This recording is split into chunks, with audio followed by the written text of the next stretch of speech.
Hey guys, good morning. How you doing? It's Pete, and I thought I'd do this morning a quick video on how I do my salmon. Someone asked me not too long ago to do how-to on the smoked salmon from start to finish, and I guess they asked that or implied that maybe in the last one I skipped a few steps. Who knows? But that's okay. I don't mind doing it again because it's one of my favorite things to do. I really enjoy doing the smoked salmon. And before I do that, I'm gonna have a piece of just raw salmon, and you can see the color difference on this to that. The salt and the sugar has already bleached a little of the color out of it, which is fine by me. It's gonna be tasty, and that color is gonna come back, by the way, when it's dehydrating. So I'm gonna take a piece of this, and I'm just gonna dredge it. That's a nice big cube. That's the size of the cubes that I deep fried last night, and man, they were good. So I'm going to get a little bit of seaweed and some wasabi and some soy sauce on there, and I'll show you my facial expression because it'll be one of unlimited joy. Unmitigated happiness. Alright, here we go. Here's for nothing. Oh man. Wow. That is good. Real good. Had a little bone in it. Just a tiny bone. Well, had two little bones in it, which I don't mind.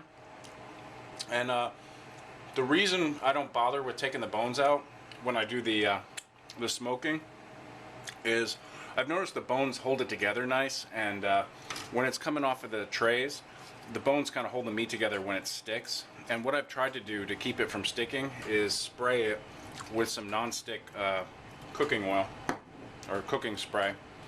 Man, that's delicious. Oh, that one had a bunch of bones.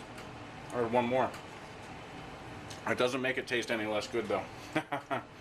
Alright, so I soak the salmon in brown sugar and rock salt overnight, and generally that's what I like to do, just overnight on the brining, but it can go longer.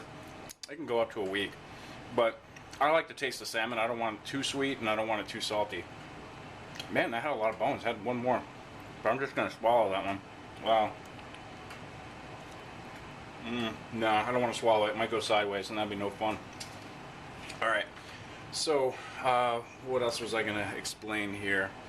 Yeah, so the reason I dehydrate my salmon first is because I like to send some out occasionally, and I like to get it to where it's not going to go funky in the mail. So I dehydrate it until it's almost leathery, has a little bit of juice, and usually that juice is just oil. Like when you squeeze it, it's oily.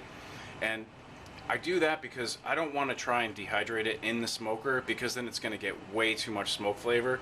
And I like it to just have that, like, just a little bit of flavor of smoke on it, but not like those turkeys you see at Thanksgiving where somebody tried to smoke it and they pull it out of the smoker and it's all black. And it's kind of like, to me, like licking an ashtray, you know? It's a little too much.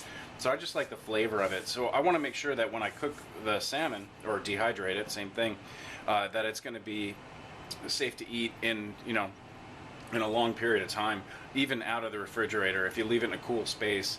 I've had some salmon that I forgot in the car, and I ate it after 3 or 4 weeks, and that was in the summertime. But in Alaska, it's not as hot as, you know, other places. But anyway, so that's part 2. So that's good coffee. You guys have a great day. Cheers, and I will talk to you next time.